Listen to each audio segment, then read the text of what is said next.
আমি মেয়র বংশীরাজ। এখন আলোচনা করব পেটেন্ট স্টোন কি। পেটেন্ট স্টোন হলো একটি বিল্ডিংয়ের সর্বোচ্চ তলার ছাদটিকে ভালো রাখার জন্য আমরা জল ছাদ করে থাকি, কিন্তু সেই জল ছাদের পরিবর্তেই পেটেন্ট স্টোন করা হয়। এখন আমরা জানব পেটেন্ট স্টোন কিভাবে করতে হয়।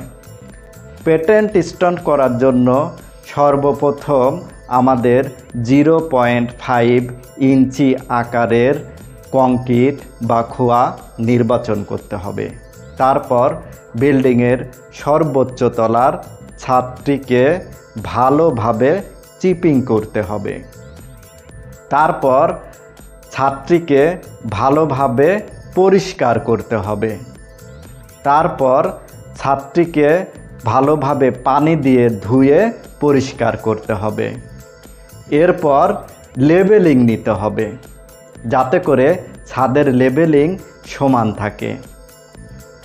তারপর আমরা 3টি পদ্ধতিতে পেটেন্ট স্টোন করতে পারি, যেমন শুধুমাত্র সিমেন্ট এবং বালি দ্বারা মিশ্রণ তৈরি করে প্লাস্টারের মতো দিয়ে উপরে নেট ফিনিশিং দিয়ে পেটেন্ট স্টোন করা যায়। এছাড়াও বালি খোয়া সমন্বয়ে 1.5 থেকে 2 ইঞ্চি পুরুত্বের ঢালাই দিয়েও পেটেন্ট স্টোন করা যায়। ঢালাইয়ের পরে অবশ্যই সিমেন্ট দিয়ে নেট ফিনিশিং করে দিতে হবে। এছাড়াও আরও একটি পদ্ধতিতে পেটেন্ট স্টোন করা যায়, যেমন খোয়া সিমেন্ট বালির সাথে 8 মিলিমিটার ডায়ার রড 5 ইঞ্চি সেন্টার টু সেন্টার জালি বিছিয়ে ঢালাই দিয়ে পেটেন্ট স্টোন করা হয়।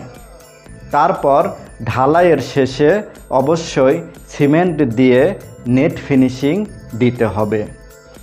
নেট ফিনিশিং শেষে পরবর্তীতে 12 থেকে 14 ঘন্টা অথবা 20 ঘন্টা পরে গিয়ে চতুর্দিকে ঘের তৈরি করে পানি দিয়ে কিউরিং করতে হবে। কিউরিং করার নিয়ম মিনিমাম 14 থেকে 21 দিন। বন্ধুগণ, এখন আমরা জানতে পারলাম একটি বিল্ডিংয়ের পেটেন্ট স্টোন কি। অতএব আজ এখানেই সমাপ্ত।